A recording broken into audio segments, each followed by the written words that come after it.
I'm Juan. I run the local community here in San Antonio.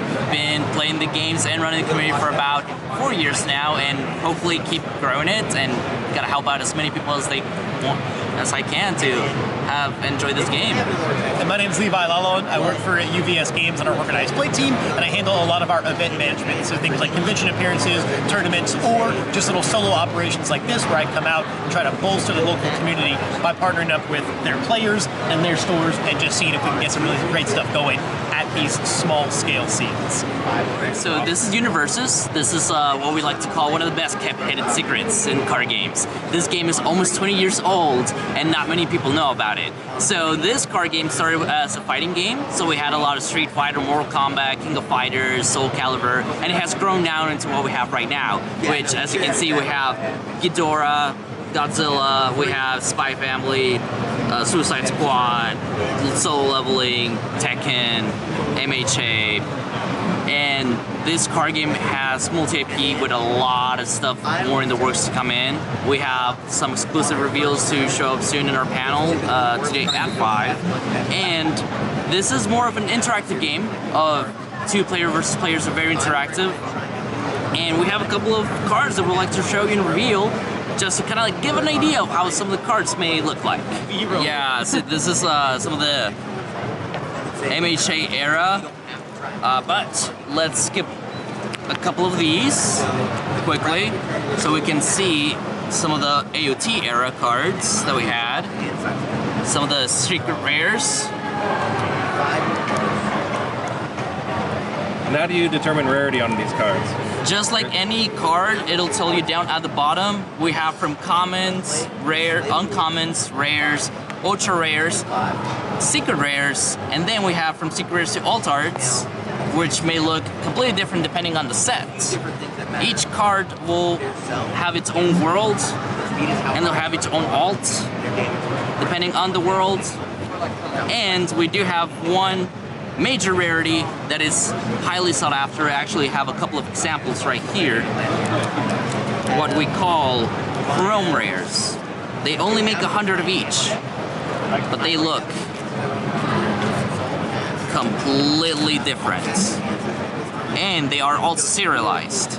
So for example, this is number 59 of 100, number 91 of 100. It is the most, as a collector, the most sought after card that you can try to find in this game. So what's the, how much would something like that go in the market? On the market, oh, a chrome rare? That varies, because it varies from character, from like, hey, we can go as low as $100 to $100, or it can go as high as like $1,500, $3,000, depending on the rarity of the card, or the number, or the character himself.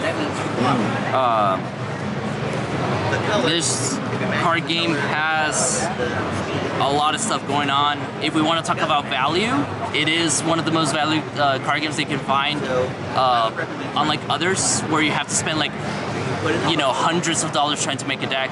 This is one of the few card games that it's like, hey, I'm just gonna spend just the starter deck, a couple of other cards, and you're good to go into like a big tournament type of league, and you're spending like about like 100 at most if you want to go full competitive.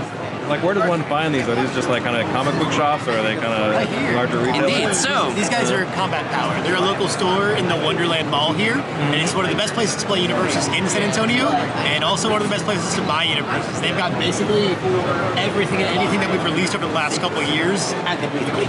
Okay. Yeah. Awesome. We would encourage other store places here in San Antonio to start carrying this game. It is picking up very quickly. If it's something that you like and enjoy, any store can pick this game up. Any store can definitely have it. We would love to help them out. We would love to keep increasing, making the community bigger, and we want to show you have the love for the game. You can find it in some retailers too. Targets, GameStops had it. A lot of the early My Hero Academia sets. I've seen it in the occasional Walmart as well. Yeah, so you have some retailer connections. We also have an online store. If you literally just go to UVSGames.com, we have an online shop where you can buy everything and anything.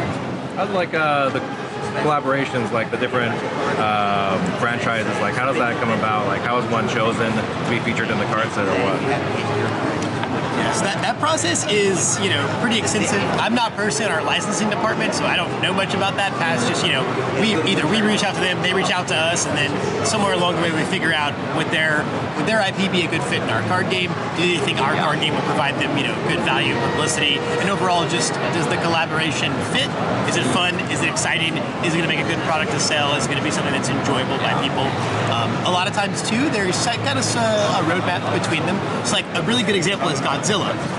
Last year, we made this Godzilla -1 promo for TCG Player, where essentially there was one morning on TCG Player where if you spent X amount of dollars, they sent you one of these. And that was it. It was just a singular Godzilla card.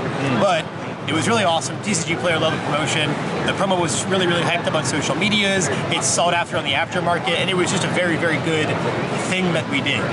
Fast forward 9 or so months later, now we've got full-on Godzilla starter decks. So you can kind of see how a little bit of collaboration can start to go a long way as it grows, Relationship with a licensor. A business relationship is the same as a human, normal relationship, It builds and it grows over time, and, it's got to be fantastic for both parties involved. It's like Critical Role. It started just a couple of decks that we just sold out. We got Vex and Vax from Box Machina. We got Jester and Knots from Mighty Nine. And it got so popular to the point, it's like, hey, let's make an entire booster set coming out this March. And it's now an entire big thing that it just keeps blowing and blowing. So the more popular the set, the more cards they'll make of it. That's awesome. Do you guys see fans of a particular franchise coming to the game specifically because their favorite show or whatever is featured in here? That is an interesting question, considering this. Yeah, what are you most looking forward to this year, Juan? Well, I am a big fighting game fan, so I am excited for the Street Fighter stuff. Street Fighter stuff, especially for the Guilty Gear stuff that is to come. As I mentioned before, this game started as a fighting game, so not only does it have the fighting game mechanics, where you have to attack high, medium, low, block high, medium, low, having the zones, combos, making your bar meter. So it has all of those fighting game mechanics. That's what lured me into it. So all the fighting game IPs that we're having, Tekken, that's what lured me in. Yeah, I'm hyped for Guilty Gear as well. I'm not a big fighting game player, but I love the Guilty Gear soundtrack. Yeah, that soundtrack is awesome. So dude, I'm hyped to see these guys in the game. Fighting game soundtracks are nice. So.